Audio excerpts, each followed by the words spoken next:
안녕하세요. 예, 잘 지내셨나요? 좌우 앞뒤로 보시면서 주위에 있는 분들과 반갑게 인사 나누시면 좋겠습니다. 오늘 날씨 너무 좋죠? 예, 특별히 오늘은 이제 마더스 데이인데요. 그 가정의 소중함을 또 생각해보고 또 어머니에 대한 그 사랑을 또 생각해볼 수 있는 귀한 시간 됐으면 좋겠습니다. 다시 잠깐 기도하겠습니다. 사랑이 많으신 자비로우시고 거룩하신 아버지 하나님, 참으로 감사를 드립니다. 이 세상에서 하나님과 아무 상관없이 죄악 가운데 살고 있었던 저희들을 불쌍히 여기심으로 주님의 그 귀하신 보혈로서 저희들의 모든 죄를 사하시고 구원하심에 감사를 드립니다. 또한 저희들을 고와 같이 버려두지 아니하시고 하나님의 인도하심과 보호하심 안에서 살아갈 수 있도록 자비를 베풀으심에 또한 감사를 드립니다. 오늘 이 시간 같은 믿음과 또한 소망을 가지고 있는 형제자매들 함께 모여서 또 말씀을 배우며 교제할 수 있는 귀한 시간을 허락하심에 감사를 드립니다. 오늘 또 특별히 마더스데이를 맞이해서 또 부모님의 그 사랑과 또 귀중함을 생각해보고 또한 동시에 하나님께서 넣어주신 그 가정 안에서 주님이 주시는 그 평안과 또한 화평을 누릴 수 있는 더 귀한 시간 될 수 있도록 도와주시기를 간절히 원합니다. 이 시간 또 주님께서 친히 인도하시고 도와주시기를 간절히 의지하며 예수님의 이름으로 감사하며 기도드렸습니다. 아멘. 다 같이 성경 말씀 골로새서 3장 골로새서 3장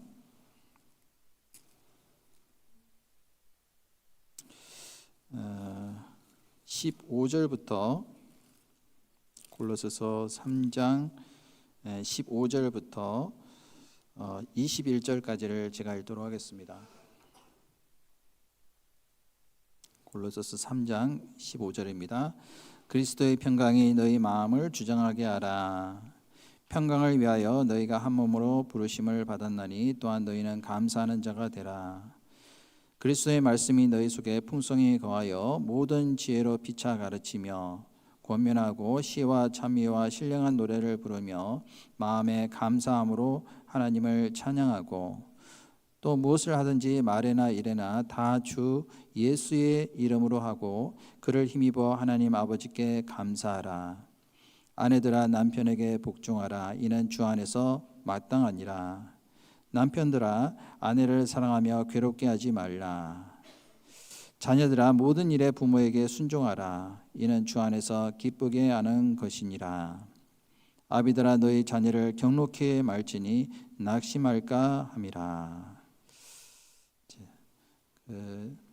잘 아시는 대로 지난주 금요일부터는 켄터키 수양관에서 그 수양관 봉사를 하고 있습니다. 하계 수양의 소리가 잘 들리시나요? 소리가 조금 약한 것 같은데 좀 작죠? 방송실 마이크 볼륨 좀 올려주세요. 좀 작은 것 같습니다. 전체적으로 62명 정도가 봉사를 하시고 계시고요. 그리고 미디어 선교부 또 봉사자들이 함께 참여를 하고 있습니다. 워싱턴에서는 한 18분 정도가 가셔서 또 함께 또 봉사를 하고 교제를 나누고 있습니다. 오늘까지 무사히 잘 마치고 또 안전하게 돌아올 수 있도록 기도해 주시면 감사하겠습니다. 아까도 말씀드렸지만 오늘은 마더스데이입니다. 그래서 우리 어머니의 자매님들이 가장 좋아하시는 날, 가장 기다리시는 날인데요. 해마다 이 날이 되면은 또 어머니의 사랑을 우리가 또 생각해보고 또한 감사하는 그런 시간이 될 수 있는 것 같습니다. 그리고 5월은 또 가정의 달이라고 합니다. 하나님께서 허락하신 이 가정이 얼마나 소중한지 다시 한번 생각해보고 또한 그 가정을 통해서 우리에게 또 주시는 여러 가지 교훈이 있다라고 생각합니다. 이 세상에서도 가정이 소중하지만은 하나님의 가정, 그리고 영원한 처소에서 하나님과 함께 살 수 있는 그 가정을 허락하신 또 주님께, 하나님께 감사하는 그런 시간이 됐으면 좋겠습니다. 이 세상에서 우리는 많은 관계를 맺고 살아가고 있습니다. 그 사람들과의 많은 관계 중에서도 가장 특별한 관계는 바로 부모와 자식 관계라고 할 수가 있습니다. 그 아버지의 사랑도 특별하지만은 그 어머니의 사랑은요, 하나님의 사랑과 가장 흡사한 사랑이라고 할 수가 있습니다. 그 어머니의 사랑은 희생적인 사랑이죠. 자식을 사랑한 그 사랑은요, 이 세상에서 가장 고귀한 사랑이라고 할 수가 있습니다. 하나님의 사랑도 마찬가지죠. 우리 인간을 위해서 자기의 목숨을 버리신 그 희생적인 사랑, 그리고 변치 않는 하나님의 사랑, 영원하신 사랑, 그 사랑을요, 우리는 무엇과도 비교를 할 수가 없습니다. 근데 그 하나님의 사랑과 가장 흡사한 사랑이 바로 어머니가 자식을 위해서 베푸는 그 사랑이라고 할 수가 있습니다. 그 자식을 위해서는 아낌없이 모든 것을 다 줄 수가 있잖아요. 그래서 아무리 다 준다 할지라도 더 주지 못해서 아쉬운 그런 마음이 있는 것이 동일한 어머니들의 마음이라고 할 수가 있습니다. 그 자식을 위해서는 자기의 목숨을 버릴 수도 있죠. 그래서 여자는 약하지만은 어머니는 강하다, 그런 말도 있습니다. 성경에도 이제 어머니의 사랑에 대한 많은 내용들이 기록이 되어 있는데요. 그 솔로몬의 재판 속에서도 그러한 내용을 우리가 볼 수가 있습니다. 한 아이를 가지고 서로 싸우는 그런 여인이 있었습니다. 서로 이제 자기 아이라고 우기는 겁니다. 근데 증거가 없는 거예요. 그래서 결국에는 이제 솔로몬이 재판을 하게 됩니다. 근데 그 재판장에서도 서로 싸우는 겁니다. 산 아이를 가지고 서로 자기 아이라고 계속 이제 싸우는 그 모습을 보고 이제 솔로몬이 굉장히 지혜롭게 재판을 하죠. 칼을 가지고 와라. 그래서 그 아이를 나눠 가지고 공평하게 나눠줘라. 이렇게 얘기를 한 겁니다. 그러니까 진짜 엄마는 뭐라고 그럽니까? 제발 아이를 살려달라고. 저 여인한테 그냥 주라고. 그런데 가짜 엄마는 뭐라 그럽니까? 네 것도 되게 말고 내 것도 되게 하지 말고 그냥 반으로 나눠라. 이렇게 얘기를 하는 겁니다. 거기서 이제 진짜 엄마하고 가짜 엄마가 딱 갈라지게 되죠. 진짜 엄마는요, 자기의 권리를 주장하기보다는 자기의 어떤 소유권, 그것을 더 중요한 것보다 그 아이를 살리는 것이 더 중요하죠. 그래서 사랑은 죽음보다 강하다는 그런 말씀도 있습니다. 아가서에 보면요, 사랑은 정말 죽음보다도 강한 것 같습니다. 실제로 이제 뉴욕에서 몇 년 전에 있었던 일인데요. 36살 된 어떤 여자분이 결혼을 한 지는 오래됐는데 아이를 갖지는 못하는 겁니다. 그래서 항상 이제 마음에 낙심을 하고 있었는데 드디어 아이를 가지게 된 겁니다. 그래서 병원에 가서 이제 진찰을 하는데 의사가 진찰을 하는 도중에 굉장히 그 치명적인 암을 발견을 하게 된 겁니다. 그래서 이 암을 당장 치료하지 못하면은 당신은 죽는다고. 그래서 항암 치료를 권유를 하는데요. 동시에 그 항암 치료를 하는 도중에 아이가 죽을 수도 있다라고 얘기를 한 겁니다. 그러한 상황에서 이제 이 여인은요, 여자분은 선택을 해야 됩니다. 내가 죽느냐, 아이가 죽느냐. 둘 중에 하나를 선택을 해야 됩니다. 내가 살면 아이는 죽고, 아이를 살려면 자기가 죽는 겁니다. 어떻게 선택을 했을까요? 이 엄마는요, 자기는 죽어도 좋으니까 아이를 제발 살려달라고. 한 번도 본 적이 없잖아요. 근데 뱃속에 있는 그 아이를 살리기 위해서 죽음을 선택을 하게 됩니다. 그래서 결국에는 아이를 낳고 난 다음에 인공분만을 통해서 아이를 낳았습니다. 그리고 난 다음에 한 달 만에 숨을 거두고 말았습니다. 숨을 거두기 전에 이 엄마가 마지막으로 한 말이 있습니다. 내가 죽기 전에 하나님께서 나에게 가장 귀한 선물을 주셨다고 그러면서 숨을 거뒀다고 합니다. 그런 것을 보면은 참 엄마의 그 사랑은 참 너무나도 위대한 것 같습니다. 너무나도 놀라운 그 희생적인 사랑, 자기가 죽더라도 그 아이를 살리겠다라는 그 뜨거운 마음. 자, 그런 것을 보면은 참 그 엄마의 그 헌신적인 사랑, 참 너무나도 위대한 것 같습니다. 근데 엄마의 사랑보다도 더 위대한 사랑이 바로 하나님이 우리를 향하시는 사랑이라고 할 수가 있습니다. 그 이사야서 49장 15절에 보면은 여인이 어찌 그 젖먹는 자식을 잊겠으며 자기 태에서 난 아들을 긍휼히 여기지 않겠느냐. 그들은 혹시 잊을지라도 나는 너를 잊지 아니하리라. 그런 말씀이 있는데요. 엄마도 때로는 자식을 잊어버릴 때가 있겠죠. 그런데 하나님은 우리에 대해서 결코 잊지 않는다라고 약속하셨습니다. 우리는 하나님의 그 크신 사랑을 깨달았는데도 불구하고 그 사랑을 잊어버리고 살 때가 얼마나 많이 있습니까? 감사함을 잊어버리고 당장 나에게 주어지는 여러 가지 어려운 고난이라든지 힘든 일이 있을 때 하나님을 원망하고 또한 현재 자기 상황에 대해서 불평하는 경우가 있습니다. 그러나 하나님의 사랑은요 항상 동일합니다. 변치 않죠. 끝까지 사랑하시는 그 사랑, 그 사랑을 우리가 실제로 삶을 통해서 경험하고 우리가 깨닫는다라면은 그 사랑에 우리도 잊지 않고 항상 감사하는 마음으로 살 수 있을 거라고 생각합니다.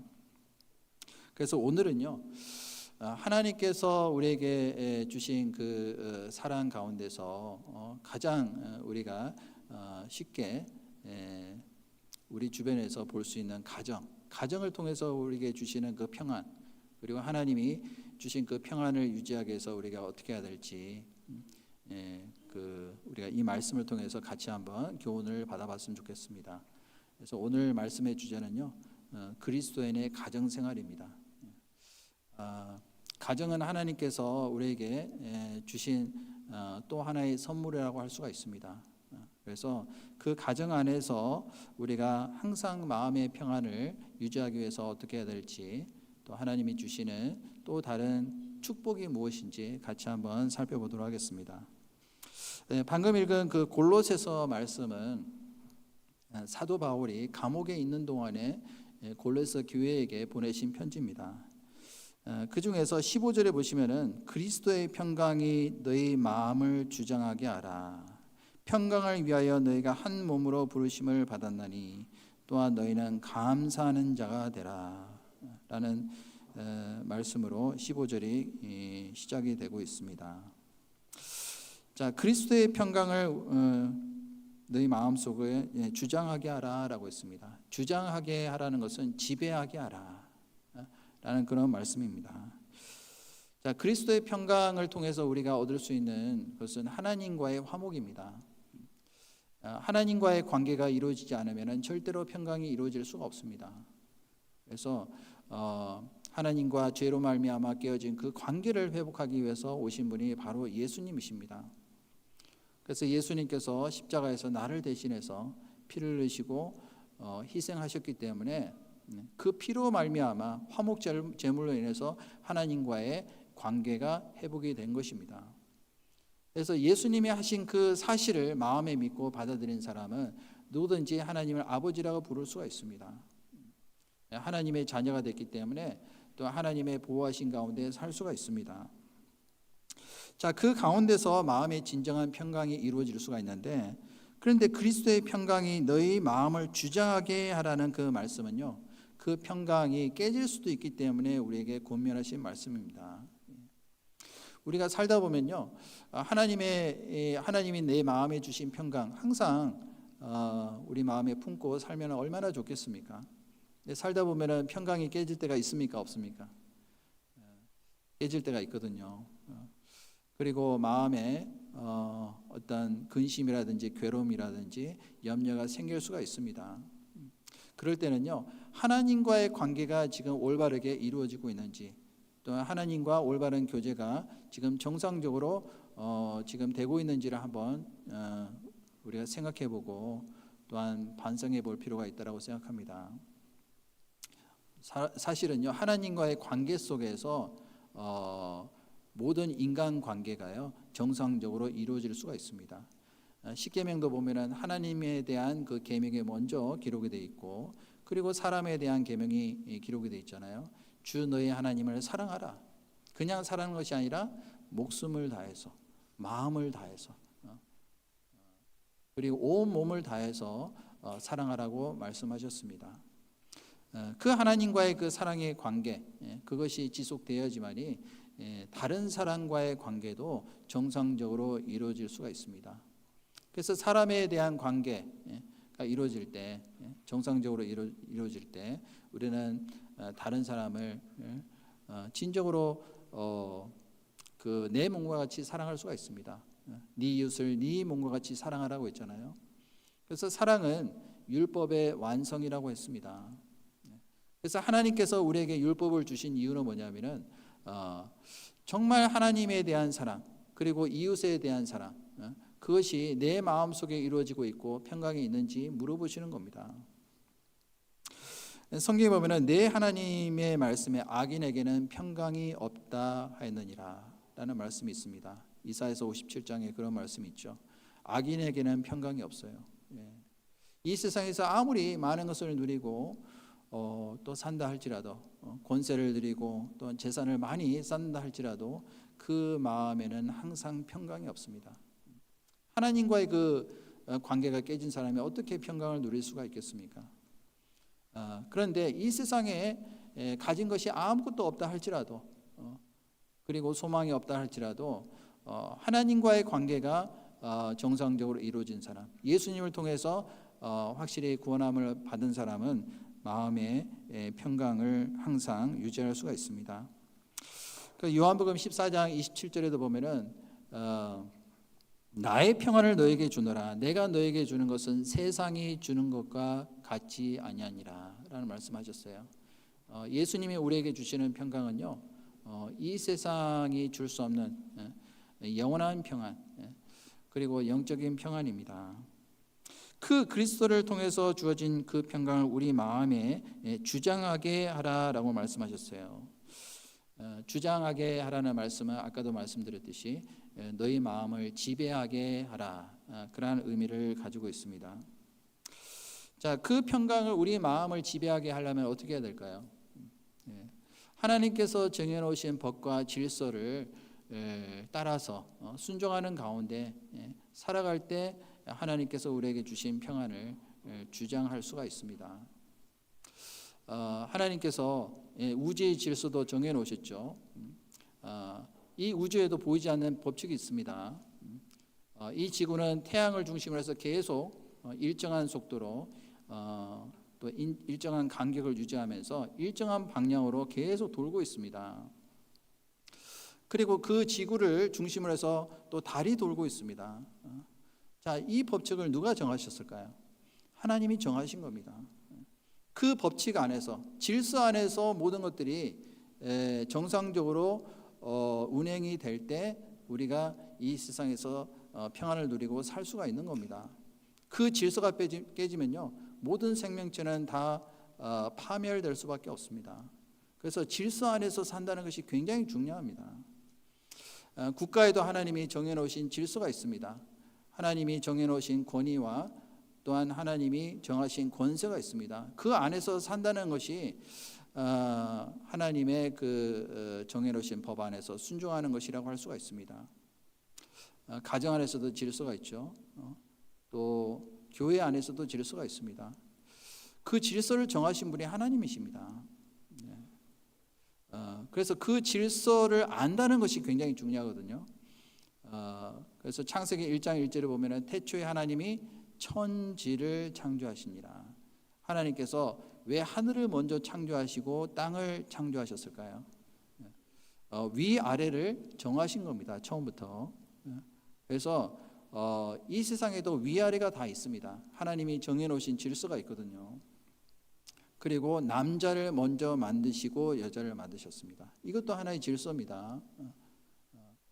남자를 왜 먼저 만드시고 여자를 만드셨을까요? 자, 그 이유도 우리가 성경을 통해서 우리가 알아볼 겁니다. 그래서 질서를 우리가 그리스 말로 코스모스라고 합니다. 코스모스 하면 뭐가 생각나시나요? 코스모스 꽃이 있잖아요. 꽃이 참 아름답죠. 코스모스. 왜 아름다울까요? 왜냐하면은 그 순서가 딱 정해져 있거든요. 하나님이 정해놓은 그 어떤 질서와 법칙 안에서 꽃이 피고 또한 그 향기를 낼 때 정말 우리가 보기가 좋고 아름답잖아요. 이 우주도 코스모스라고 그러죠. 코스모스. 그래서 코스모스라는 뜻은 뭐냐면은 질서가 아주 질서정연하게 잘 잡혀져 있다. 조화롭게 움직이고 있다라는 의미를 가지고 있습니다. 우리 여자분들은 화장품 많이 쓰시죠? 화장품을 코스메틱이라고 그러잖아요. 그래서 여자분들이 그 얼굴에 화장하는 것은 질서를 잡는 거라고 할 수가 있습니다. 무질서한 얼굴에다가 질서를 잡아야 다른 사람이 알아보거든요. 그래서 질서를 잡는다는 것은 우리 삶 가운데서도 굉장히 필요한 것 같습니다. 그러니까 얼굴에만 질서를 잡아야 될까요? 우리 삶 가운데서도 하나님께서 정해놓으신 그 질서 안에서 산다는 것이 굉장히 중요합니다. 그 안에서 평강이 있거든요. 그래서 15절 말씀 제가 다시 읽겠습니다. 그리스도의 평강이 너희 마음을 주장하게 하라. 평강을 위하여 너희가 한 몸으로 부르심을 받았나니 또한 너희는 감사하는 자가 되라. 자, 평강을 위하여 우리가 한 몸으로 부르심을 받았습니다. 그리고 그 안에서 감사하는 자가 되라라고 말씀하셨어요. 하나님이 정해놓으신 그 질서 안에서 살 때 평안과 행복을 누릴 수 있고 하나님께 더욱더 감사하는 마음으로 살 수 있기 때문에 그렇습니다. 그래서 오늘은 특별히 이제 가정에서 세워놓으신 질서를 좀 생각을 해보겠습니다. 하나님이 가정을 주신 이유가 있고 또한 그 안에서 질서를 세우신 이유가 있습니다. 18절에 보시면은 아내들아라고 이제 시작이 되고 있는데요. 남편에게 복종하라. 이는 주 안에서 마땅하니라. 자, 왜 뭐 남편도 있고 아이들도 있는데 왜 아내들아라고 말씀하시면서 이 말씀을 권면하셨을까요? 왜냐하면 아내가 먼저 하나님이 세워놓으신 질서 안에서 복종하고 순종할 때 가정에 평안이 있기 때문에 그렇습니다. 그래서 그 첫 번째 명령이 바로 남편에게 복종하라라고 했어요. 이 복종이라는 단어는 원래는 군인들이 사용하는 용어입니다. 군사 용어예요. 무조건적으로 순종하는 것이 바로 복종입니다. 그런데 여기서의 복종은 완전히 굴복하는 그러한 무조건적으로 자기 뜻을 굽히는 것, 그것도 물론 이제 복종이지만은 하나님이 우리에게 베푸신 그 사랑 안에서 사랑이 기초가 됐을 때 자발적으로 하는 그 순종, 그것이 복종이라고 할 수가 있습니다. 자발적인 순종이 안 되면요, 그러면은 그 안에서 평강이 없거든요. 그런데 정말 감사하는 마음으로 다른 사람을 사랑하는 마음으로 순종하는 것, 복종하는 것, 그것이 밑바탕이 돼야지만이 이 말씀에 우리가 순종할 수 있고 그 명령에 따라서 살 수가 있는 겁니다. 갈라디아서 5장 13절에도 보면은 너희가 자유를 위하여 부르심을 입었으나 그 자유를 육체의 기로 삼지 말고 서로 사랑으로 종노릇하라라고 말씀하셨습니다. 그 복종이라는 것은 주인에게 그 무조건적으로 자기 자신을 굴복하는 것이라고 볼 수가 있는데요. 그것도 사랑에 기초해야지만이 우리가 기쁜 마음으로 자발적으로 순종할 수가 있는 겁니다. 그래서 하나님은요, 모든 것들이 하나님이 정하신 질서대로 살기를 원하십니다. 그래서 하나님께서 남자를 먼저 만드시고 여자를 만들었잖아요. 그래서 아내들아 남편에게 복종하라. 이는 주 안에서 뭐라고요? 마땅하니라. 주 안에서 당연히 해야 될, 마땅히 지켜야 될 하나님의 질서이며 법칙이기 때문에 우리에게 말씀하신 겁니다. 그래서 하나님이 세우신 질서는 뭘까요? 그 위아래를 안다는 것이 굉장히 중요한데요. 이 말씀 잡아두시고 고린도전서 11장을 찾아보겠습니다. 고린도전서 11장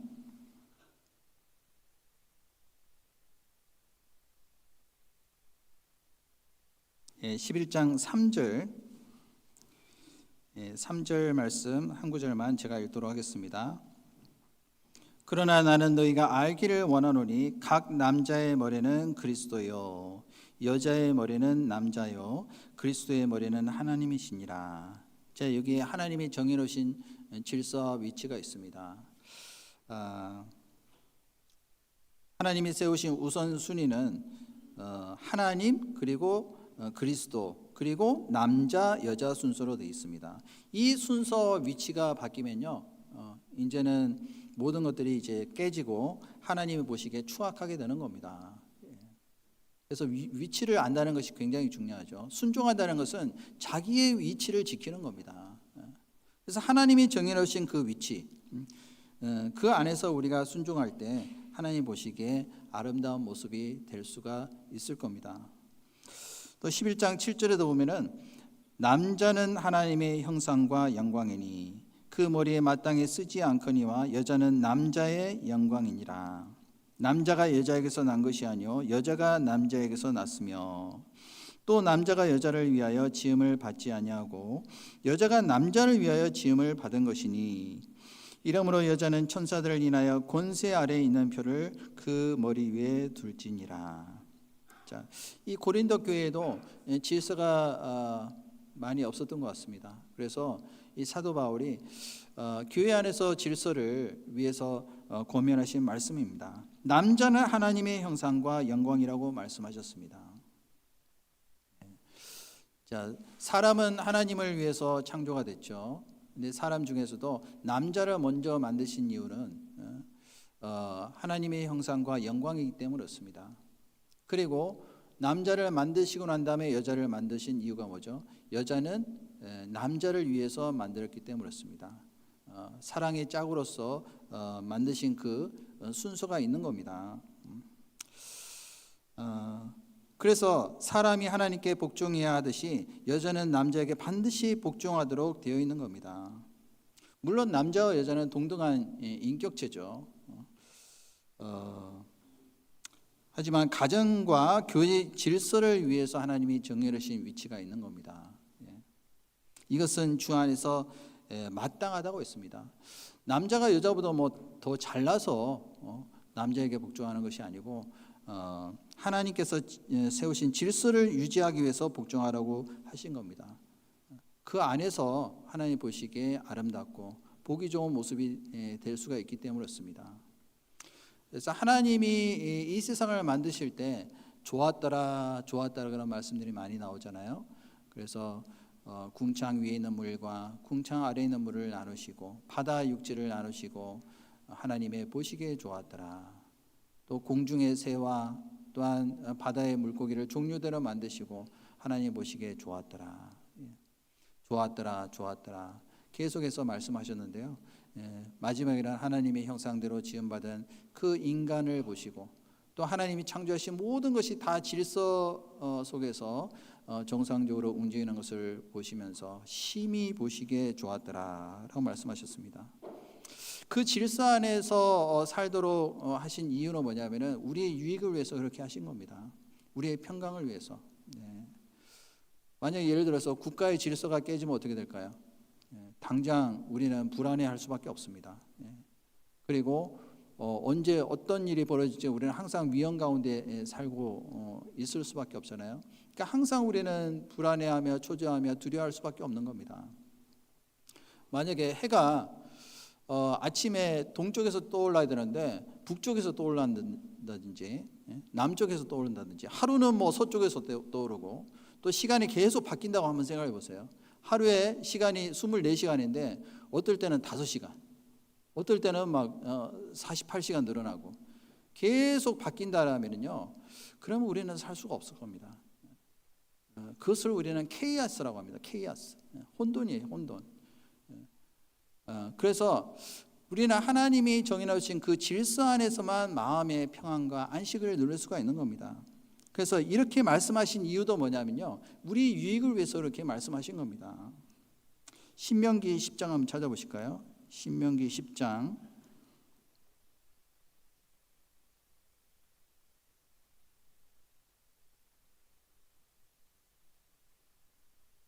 신명기 10장 13절, 12절부터 13절, 제가 읽겠습니다.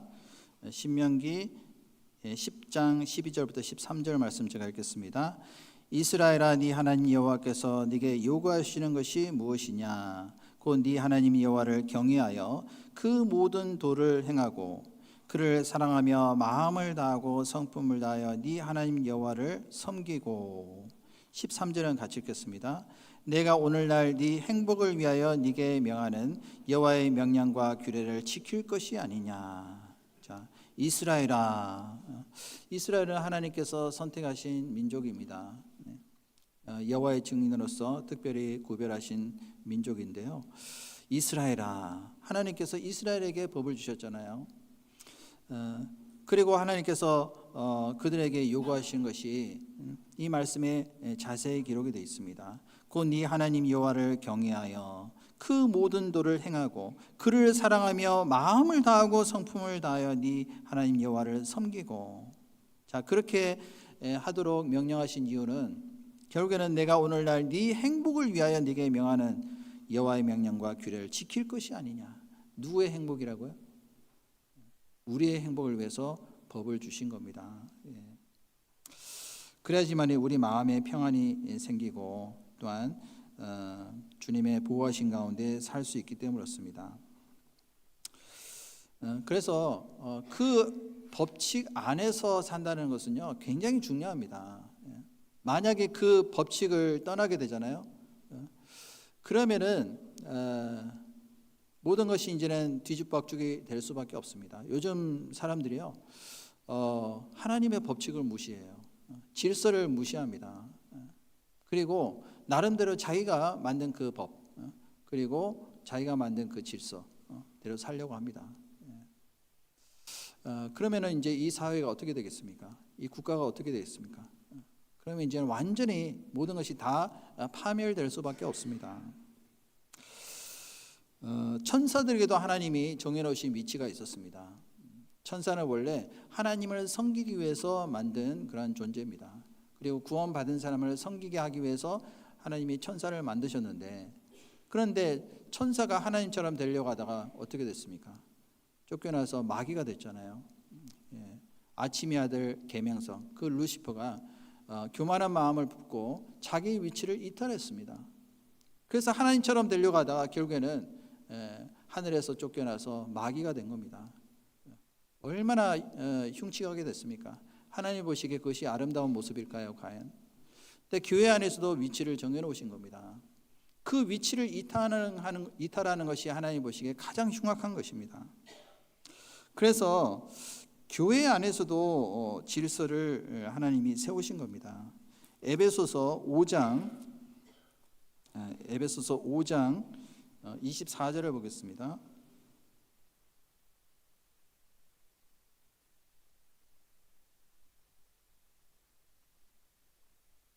(24절부터 25절) 에베소서 5장 24절 25절 제가 읽겠습니다. 그러나 교회가 그리스도에게 하듯 아내들도 범사에 그 남편에게 복종할지니라. 남편들아, 아내 사랑하기를 그리스도께서 교회를 사랑하시고 위하여 자신을 주신같이 하라. 자, 교회가 그리스도에게 하듯 아내들도 범사에 그 아내에게 복종할지라. 자, 교회에 대한 질서를 말씀하시면서 이것은 아내가 남편에게 복종하는 것과 같다, 이렇게 이제 말씀하신 겁니다. 근데 여기 보면은 범사에 그 남편에게 복종할지니라. 범사이라는 것은 뭐냐면 어떠한 경우에도 어떠한 상황일지라도 복종하라는 겁니다. 내가 생각하기에 이해가 되지 않는다 할지라도 복종하라고 하나님이 명령하신 겁니다. 설사 자기가 보기에 남편이 좀 모자르고 좀 어떨 때는 한심해 보일 때도 있죠. 형편없게 보일 때 있습니까? 없습니까? 내가 봤을 때 있잖아요. 그럼에도 불구하고 복종하라고 말씀하신 겁니다. 어떤 분은 남편을 로또라고 하더라고요. 로또. 예, 그 좋은 의미에서 로또가 아니라 하도 자기 마음하고 안 맞으니까 로또라고. 예, 자기 마음에 들지 않다 할지라도 로또라 할지라도 복종해야 됩니다.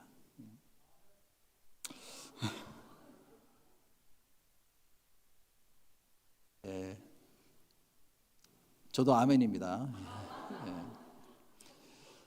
그런데 이거는요 가정의 질서를 위해서 그렇게 하라고 말씀하신 겁니다. 그렇게 해야지만이 평안이 그 가정에 이루어질 수가 있는 겁니다. 이 남자는요 언제 행복해지느냐 하면은 자기가 인정받을 때 행복해진다고 합니다. 존중받을 때. 근데 누구한테 존중받을 때요? 아내에게 존중받을 때, 아내에게 인정받을 때 가장 행복해 하는 사람이 바로 남편입니다. 그래서요 좀 남편이 혹시 마음에 안 들고 또한 그 어떨 때는 좀 모자란 부분이 있다 할지라도 이렇게 남편을 계속해서 좀 인정해주고 그 존중해주면요 그러면 남편이 변해질 수가 있어요. 그래서 남편은 누구 하기에 따를까요? 아내 하기에 따른 겁니다. 아내가 남편한테 어떻게 하느냐에 따라서 남편이 좋은 쪽으로 변화될 수가 있는 겁니다. 그 믿음의 조상인 아브라함도요 사실은 완벽한 사람이 아니었잖아요.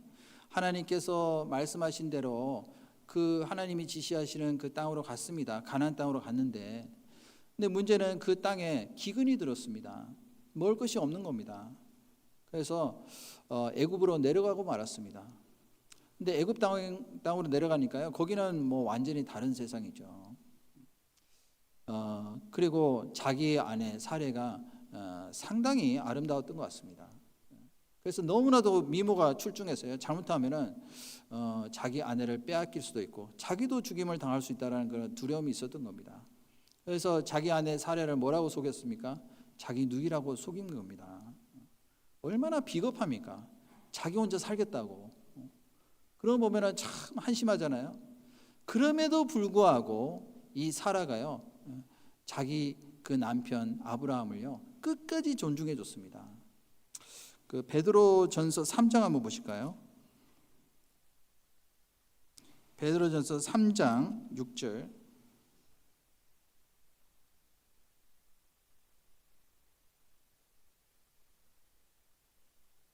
베드로전서 3장 6절 말씀 한 구절만 찾으셨으면은 천천히 같이 읽겠습니다. 사라가 아브라함을 주라 칭하여 복종한 것 같이 너희가 선을 행하고 아무 두려운 일에도 놀라지 아니함으로 그의 딸이 되었느니라. 그러니까 사라가 자기 남편을 주라고 복종한 것은 육신적으로 자기보다 능력이 있고 또 지혜가 많아서가 아니라 남편이기 때문에 하나님이 정해놓으신 위치가 있기 때문에 주라고 칭하고 복종한 겁니다. 왜냐하면 이것은요 주 안에서 마땅히 지켜야 될 하나님의 명령이고 가정의 질서이기 때문에 그렇습니다.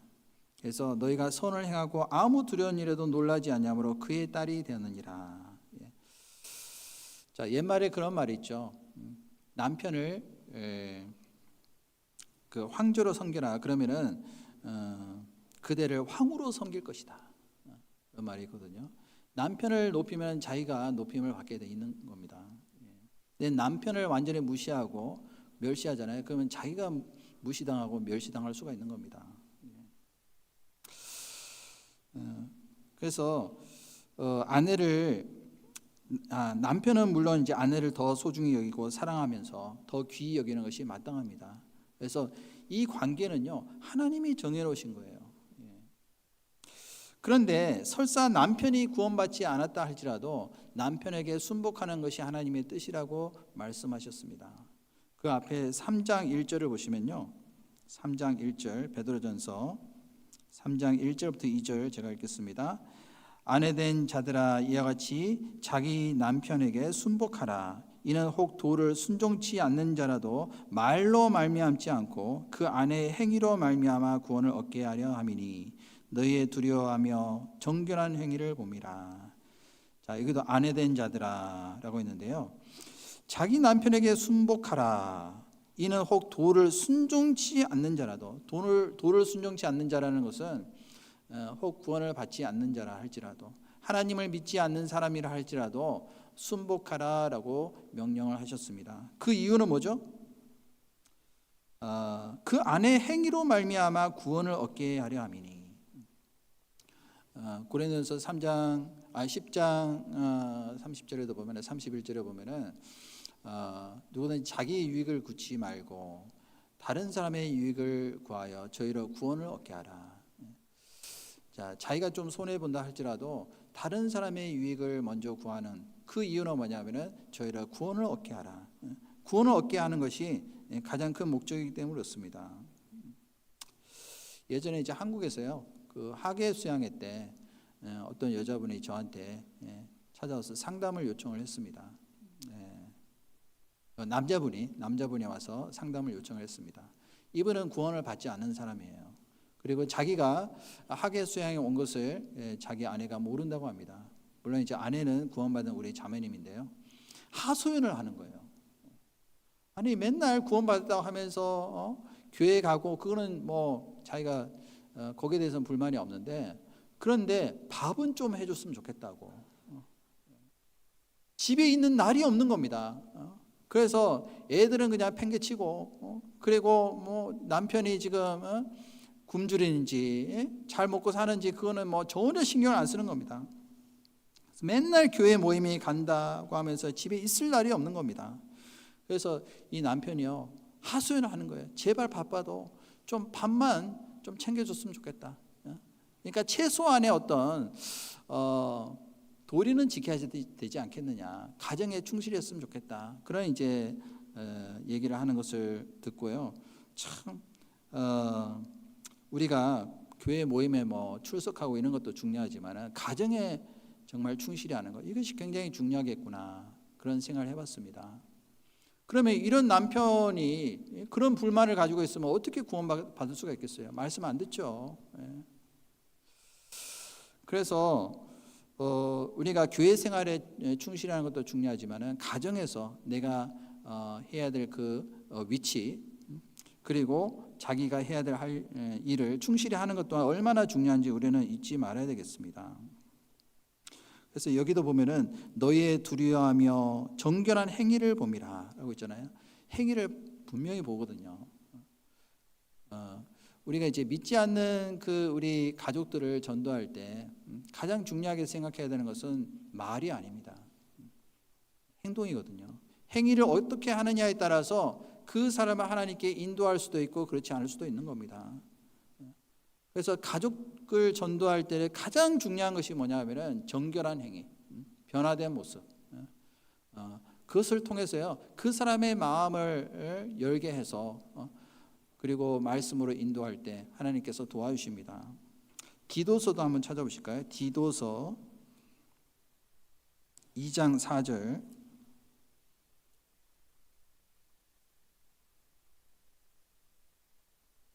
디도서 2장 4절부터 5절입니다. 디도서 2장 4절부터 5절 제가 읽겠습니다. 저들로 젊은 여자들을 교훈하되 그 남편과 자녀를 사랑하며 근신하며 순전하며 집안일을 하며 선하며 자기 남편에게 복종하게 하라. 이는 하나님의 말씀이 회방을 받지 않게 하려 함이니라. 자, 젊은 여자들을 교훈하되 라고 했습니다. 그 남편과 자녀들을 사랑하라고 했습니다. 근신하며 또 순전하며 또 집안일을 하며 자기에게 맡겨진 그 일을 충실히 하는 겁니다. 남편에게 복종하게 하라라고 했습니다. 이는 하나님의 말씀이 회방을 받지 않게 하랍니다. 왜냐하면 그렇게 하지 않으면 하나님 말씀의 회방이 되기 때문에 그렇습니다. 그래서 아내 된 사람은 하나님의 말씀이 전파되는데 방해되지 않도록 가정생활에 각별히 주의해서 충실히 하셔야 됩니다. 그리고 항상 남편을 위해서 기도하고 또 자식을 위해서 또 기도하는 가운데 사랑하는 마음으로 하나님께 순종하는 그 가운데서 하나님이 그 마음에 평강을 주시고 그리고 말씀을 전할 수 있는 기회를 주시는 겁니다. 또 골로새서 3장으로 다시 돌아가서요. 골로새서 3장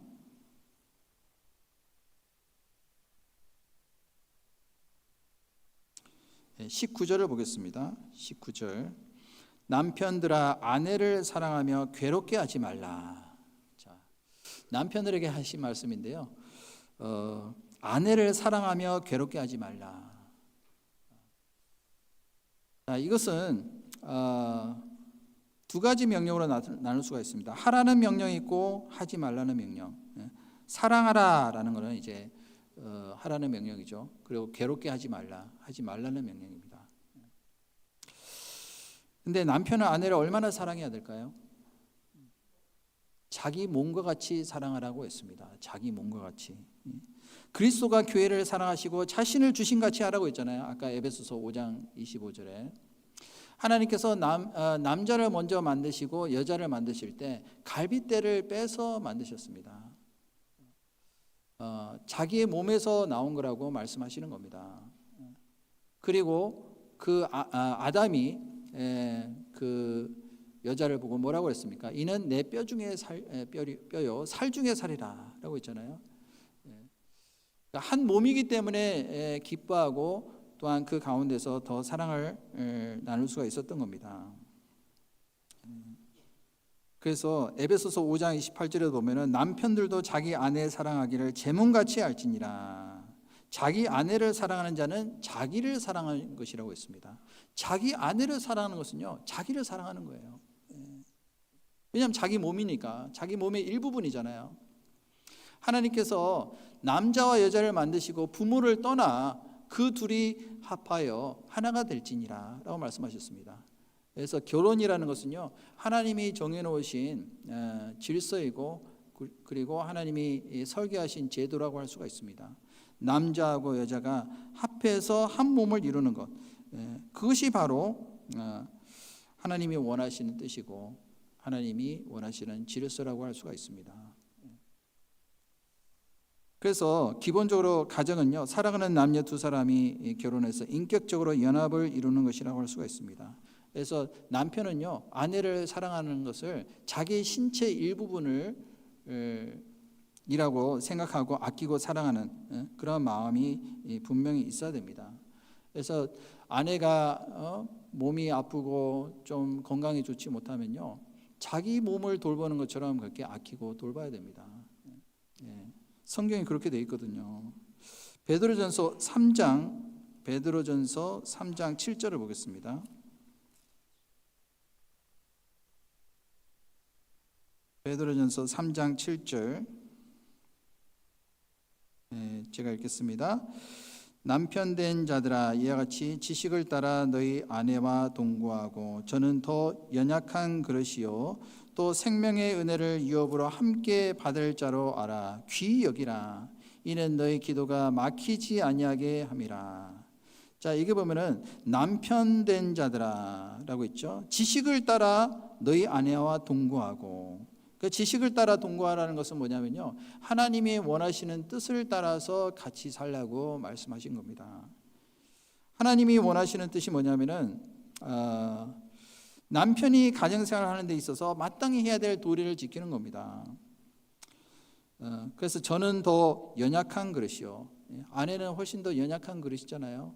깨지기 쉽습니다. 그래서 조심하게 우리가 보살피고 그리고 돌보라는 말씀입니다. 또 생명의 은혜를 유업으로 함께 받을 자로 알아 귀히 여기라. 이는 너희 기도가 막히지 아니하게 하려 함이라. 그래서 아내가 힘들어하고 괴로워할 때요, 우리는 아내를 연약한 그릇으로 알고 더 잘 돌봐야 됩니다. 생명의 은혜를 유업으로 함께 받을 자로 알고 귀히 여겨야 됩니다. 한 사람으로는 우리가 패한다 그랬잖아요. 근데 두 사람이 함께하면은 그것을 이룰 수가 있습니다. 그래서 남자 여자 두 사람이요 사실은 굉장히 다른 부분들이 많이 있잖아요.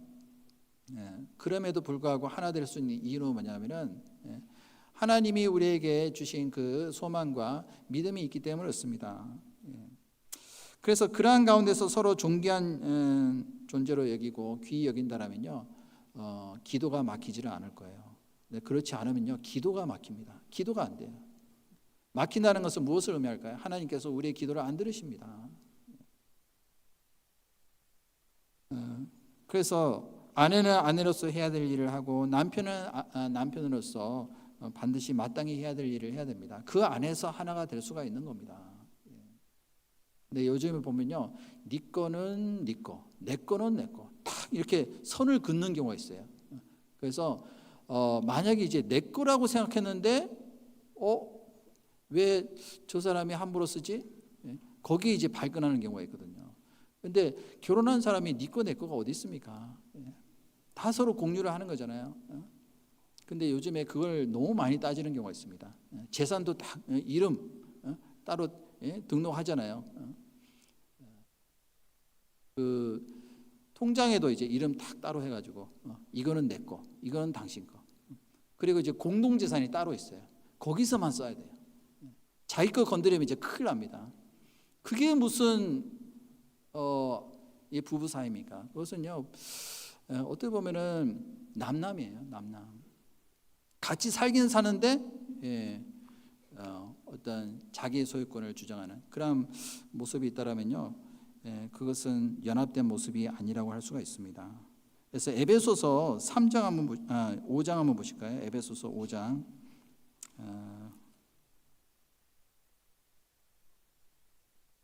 5장 31절 30절부터 제가 읽겠습니다. 30절부터 33절까지 제가 읽겠습니다. 우리는 그 몸의 지체임이니라. 이러므로 사람이 부모를 떠나 그 아내와 합하여 그 둘이 한 육체가 될지니 이 비밀이 크도다. 내가 그리스도와 교회에 대하여 말하노라. 33절은 같이 읽겠습니다. 그러나 너희도 각각 자기 아내 사랑하기를 자기같이 하고 아내도 그 남편을 경외하라. 자, 이것이 바로 비밀이라고 했습니다. 하나님은요 가정 생활을 통해서 교회의 비밀을 우리에게 알려주기를 원하십니다. 사람이 부모를 떠나 그 아내와 합하여 둘이 한 육체가 될지니. 우리도 이 세상과 구별돼서 그 그리스도와 합해서 한 몸을 이루고 있잖아요. 그리고 그 가운데서 때로 또 다른 생명을 우리에게 허락하시는 그런 모습을 볼 수가 있습니다. 예수님께서 십자가에 피를 흘리시고 돌아가셨잖아요. 그리고 옆구리에 창에 찔렸습니다. 피와 물을 다 쏟아주셨잖아요. 그러므로 인해서 탄생된 것이 바로 교회입니다. 나중에 이제 우리 갈릴리 교실 할 때 또 말씀드리겠지만요, 교회는 하나님이 자기 피로 사신 교회라고 했습니다. 자기 피로 사신 거예요. 그러니까 얼마나 귀한 겁니까? 그래서 이 비밀이 크도다. 내가 그리스도와 교회에 대하여 말하노라 라고 말씀하셨습니다.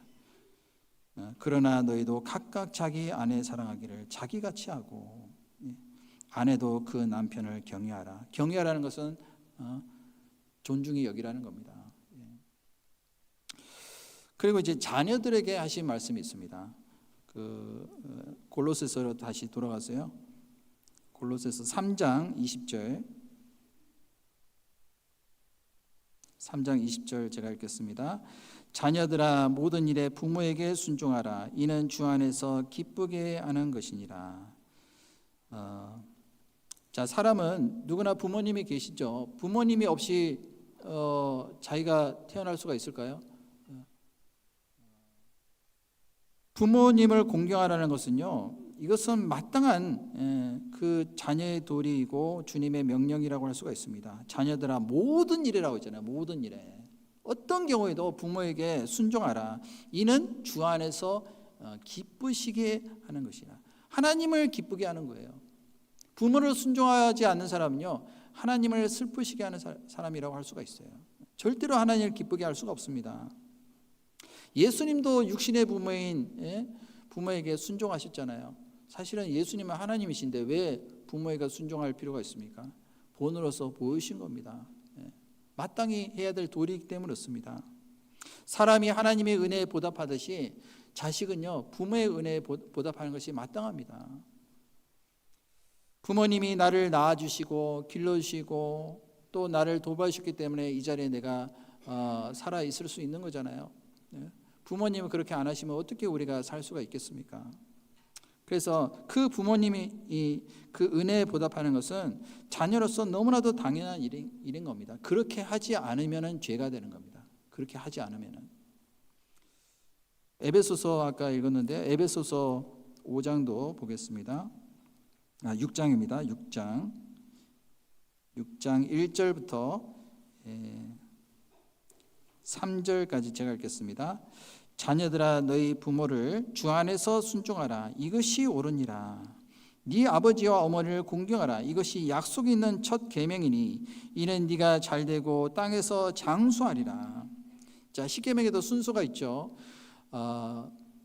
그 사람에 대한 계명 중에서 가장 첫 번째 계명이 바로 네 부모를 공경하라라고 했습니다. 이것은 약속이 있는 첫 계명이라고 했습니다. 근데 그 다음 계명이 뭐죠? 살인하지 말지니라, 간음하지 말지니라 쭉 나오잖아요. 그러니까 살인하는 죄 그리고 간음하는 죄보다 더 큰 죄가 뭡니까? 부모를 공경하지 않는 죄라고 할 수가 있습니다. 그리고 주 안에서 공경하라, 주 안에서 순종하라는 것은 주님 말씀 안에서 부모를 공경하라는 겁니다. 말씀을 떠나서는요, 우리는 절대로 부모님께 순종할 수가 없습니다. 부모님의 명령과 하나님의 말씀이 연결되는 그 가운데서 하나님의 말씀에 위배되지 않는 그 한도 내에서 부모에게 순종하라는 겁니다.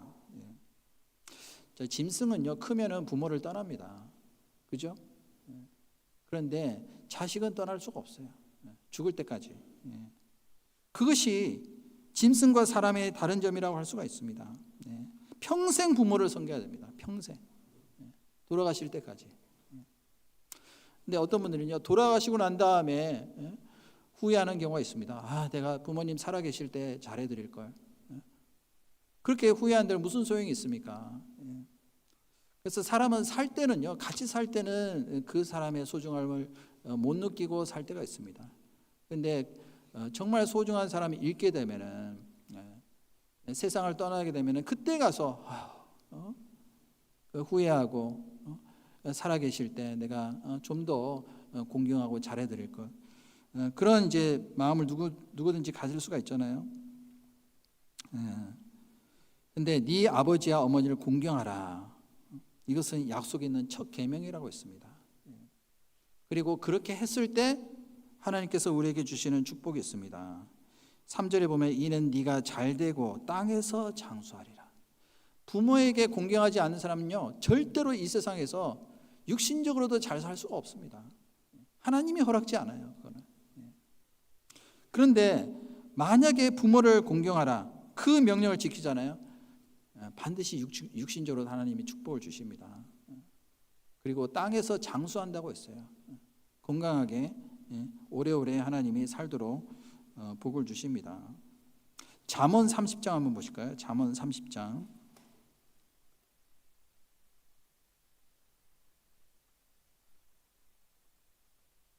잠언 30장 17절.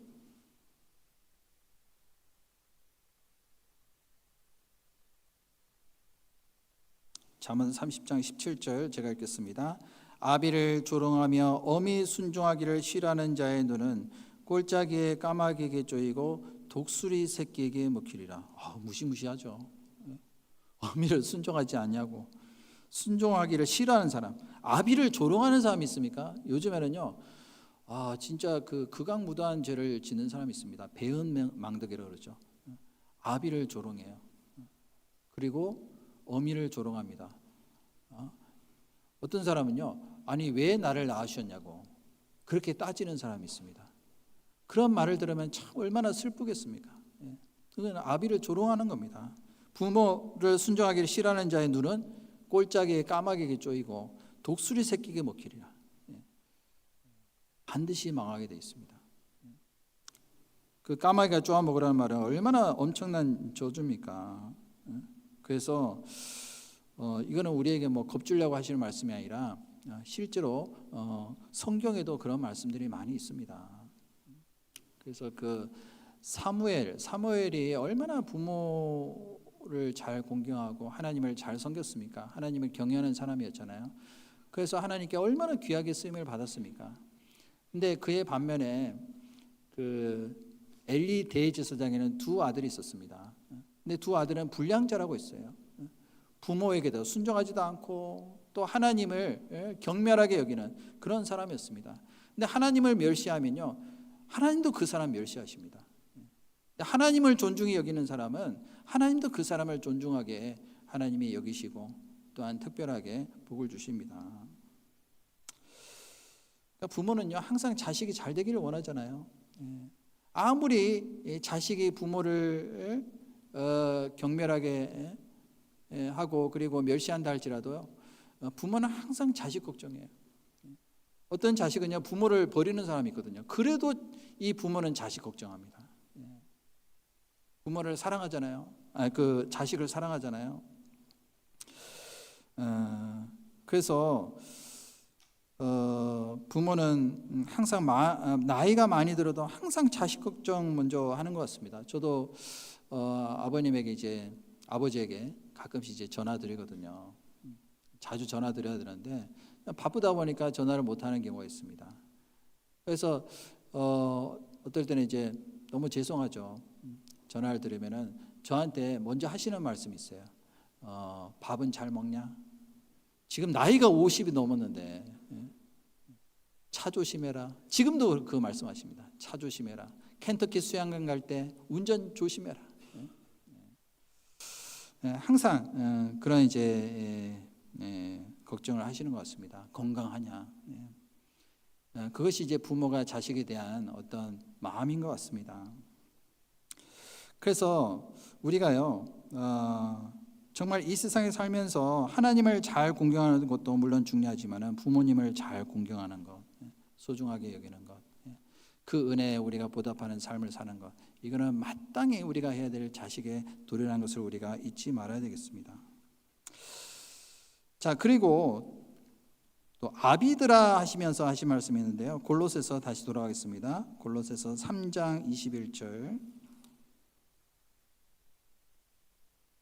골로새서 3장 21절. 아비들아 너희 자녀를 경록히 말지니 낙심할까 함이라. 자, 자녀 교육에 대한 말씀인데요. 자녀를 경록히 말라 낙심할까 함이라. 사실 그 그리스도인들에게 하나님이 주신 자식은요, 자기의 소유가 아니죠. 태에서 난 그 자식은 하나님이 주신 기업이라고 했습니다. 다시 말해서 자식은요, 하나님이 부모에게 잠깐 맡겨주신 것이지 자식을 자기의 어떤 소유로 생각하고 자기의 만족과 자기의 목적을 위해서 교육을 시켜서는 안 된다는 겁니다. 어떤 사람은요, 자기가 이루지 못한 꿈을 자식을 통해서 이루려고 하는 사람이 있습니다. 특히 미국에서 그런 분들이 많이 계신 것 같아요. 미국에 이제 이민 오신 분들, 자기가 이루지 못한 꿈을 자식을 통해서 이뤄보려고 해요. 그래서 좋은 대학교 가게 하죠. 그래서 훌륭한 사람이 되게 만듭니다. 근데 자기의 욕심이에요, 그게. 근데 결국에는 뭐 훌륭한 사람이 되고 그 사회에서도 훌륭한 사람으로 인정받으면은 뭐 좋겠죠. 그런데 결국에는 하나님께 인정받지 못하고 신앙생활이 완전히 망가진다라면은 그게 무슨 소용이 있겠습니까? 그래서 자식은 내 것이 아니거든요. 그래서 아비들아 너희 자녀를 경록히 말지니라 낙심할까 함이라. 그래서 자식은 하나님 원하시는 목적을 위해서 양육을 해야 됩니다. 아브라함도 100세에 난 그 이삭을요, 한치의 망설임 없이 하나님께서 바치라고 하니까 바쳤잖아요. 모리아산에. 왜냐하면 자기 것이 아니거든요. 하나님이 주셨기 때문에 100세 그 기적적으로 이삭을 낳았잖아요. 근데 하나님이 이제는 그 이삭을 바치라고 한 겁니다. 사실은 아브라함에게 있어서 이삭은요, 눈에 넣어도 아프지 않을 정도로 너무나도 소중한 아들인 겁니다. 하나밖에 없는 아들이잖아요. 100세에 낳았으니까 얼마나 이뻤겠습니까? 근데 그 자식을 바치라는 겁니다. 이해가 안 되죠. 그런데 아브라함은 망설이지 않고 이해되지는 않지만 하나님께 바쳐드렸습니다. 그래서 이삭도 나중에 하나님께 귀하게 쓰임을 받을 수가 있었던 겁니다.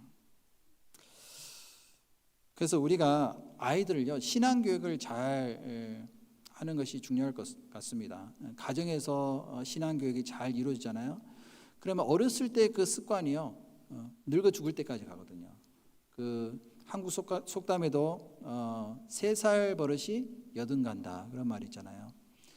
어렸을 때 가정에서 잘 교육받은 사람은요, 나중에 커서도요, 정말 훌륭한 사람이 될 수가 있습니다. 근데 어렸을 때 잘못된 교육을 받잖아요. 그러면은 점점 삐뚤게 나갑니다. 사회에서도요, 완전히 뭘까요, 낙오자가 되는 경우가 있습니다. 그래서 결국에는 그 책임을 누가 져야 될까요? 부모가 져야 되는 겁니다. 그래서 우리가요, 하나님이 원하시는 목적을 위해서 자식을 잘 가르치고 양육하면은 하나님이 책임져 주십니다. 절대로 하나님이요, 그냥 놔두지 않으십니다. 일본에서는 아이들이 자라면서 가장 많이 듣는 말이 있다고 합니다. 남에게 패 끼치지 말라고. 그래서 일본 사람들은 몸 스치기만 해도 스미마센 그러잖아요. 스미마센. 다른 사람한테 괜히 이제 손에 끼칠까 봐. 근데 미국 아이들은 자라나면서 가장 많이 듣는 말이 있다고 합니다. 남에게 나눠줘라. 남에게 베풀어줘라. 그런 말을 많이 한다고 합니다. 그래서 불쌍한 사람들 보면 이제 도와주려고 많이 하잖아요. 근데 한국 아이들이 가장 많이 듣는 말이 있다고 합니다. 기죽지 마라. 남에게 기죽지 마라. 그래서 크면서 이제 부모에게도 막 나중에는 반항합니다. 그 선생님한테도 막 삿대질하고 막 그리고 덤벼드는 경우도 있잖아요. 자동차 접촉 사고 나면은 한국 사람들 일단은 목소리가 커야 돼요. 목소리 큰 사람이 이기거든요. 그리고 부모들은 이제 자식 기죽지 않게 하려고 막 그 어렸을 때부터 좋은 걸 많이 사주죠. 뭐 명품 옷이라든지 가방, 유명한 학원에도 보내고. 그런데 그렇게 만약에 기죽지 않고 살 수는 있겠죠. 근데 무슨 소용이 있겠습니까? 하나님의 사람이 되지 않는다면 아무 소용이 없는 겁니다. 그래서 우리는요, 그리스도인들은 아이들을 키울 때 너는 하나님의 사람이 되어라. 하나님께 귀하게 쓰임을 받는 사람이 되라. 겸손한 사람이 되라. 이렇게 이제 우리가 아이들을 양육하는 것이 굉장히 중요하다고 할 수가 있습니다. 그리고 아이들이요, 이제는 10대가 되잖아요. 그러면은 애들은 엄마하고 대화를 많이 해야 됩니다. 근데 집안에서 보면은 요즘에 가정에서요, 대화가 없어요. 방에서도 나오지를 않습니다, 애들이. 그리고 엄마한테도요, 할 말 있으면은 카톡으로 보내요, 요즘에. 아니, 한 집에서도 왜 카톡으로 보냅니까? 메시지로 보내요. 엄마 나 배고파. 어떡하라는 얘기예요? 아니, 대화가 있어야 되잖아요. 밥 먹을 때도 같이 밥 먹고 좀 대화도 하면 좋은데 밥 먹을 때도 이거 봐요. 대화를 안 합니다. 그래서 우리 부모님들이 아이들 집에서 이렇게 교육하실 때 대화를 자꾸 하는 게 좋을 것 같습니다. 근데 대화를 할 때 왜 아이들이 얘기를 하기 싫어하는 줄 아세요? 잔소리만 하거든요. 잔소리. 그래서 부모님이 이렇게 얘기를 하는 걸 다 잔소리로 듣습니다. 근데 부모는 그 아이를 생각해서 하는 말이지만은 같은 얘기를 계속 반복해서 얘기하잖아요. 그럼 듣기 싫어합니다. 그래서 물론 자식을 위해서 하는 것도 중요하겠지만은 이제 10대가 되고 이렇게 점점 크잖아요. 그러면은 아이들과 이렇게 좀 친구 역할을 하는 것이 중요할 것 같습니다. 좀 이해도 해주고, 그리고 아이들이 가장 엄마한테 듣고 싶어하는 그런 말 뭔지 아세요? 설베를 했대요, 옛날에. 엄마한테 가장 듣고 싶어하는 말. 그리고 이 말을 들으면 가장 행복하대요. 무슨 말이냐면은 칭찬하는 말. 엄마한테 칭찬을 받으면 가장 행복하대요. 근데 가장 짜증나는 말이 뭔지 아세요? 아이들이 생각할 때 가장 경노하는 말. 남하고 비교하는 거. 옆집에는 이렇다던데, 모두 잘하고, 근데 너는 뭐냐? 그 말이 제일 듣기 싫은 거예요. 그래서 나는 네가 가장 귀하고 소중하다고 생각한단다. 이렇게 이제 칭찬도 해주고, 다 장점이 있잖아요. 단점도 있지만은 다른 아이들이 가지지 못하는 재능이 분명히 있거든요. 그걸 자꾸 칭찬하잖아요. 그러면 더 잘합니다. 더 잘하거든요. 근데 자꾸 깎아내리고 그리고 계속 그 아이에 대해서 무시하고 그런 말을 하잖아요. 다른 사람하고 비교하고 아이들하고. 그러면요, 잘하고 싶어도 싫어요. 나중에. 그 칭찬은 고래도 춤추게 한다 그러잖아요. 그래서 아이들한테 이렇게 좀 잘할 수 있도록 격려도 해주고, 오늘 이제 엄마 날이잖아요. 엄마 날. 마더스데이니까 좀 식사도 같이 하시면서 좀 가족들끼리 즐거운 시간도 가지시고 좀 대화를 많이 하시면 좋을 것 같습니다. 그래서 서로 이해를 해야 돼요. 서로 이해하고 서로 또한 가정 안에서 서로 소중히 여기고 사랑하는 그런 가운데 하나님이 주시는 그 평안을 우리가 다 누리셨으면 좋겠습니다. 같이 기도하겠습니다. 저를 사랑하시는 자비로우시고 거룩하신 아버지 하나님, 참으로 감사를 드립니다.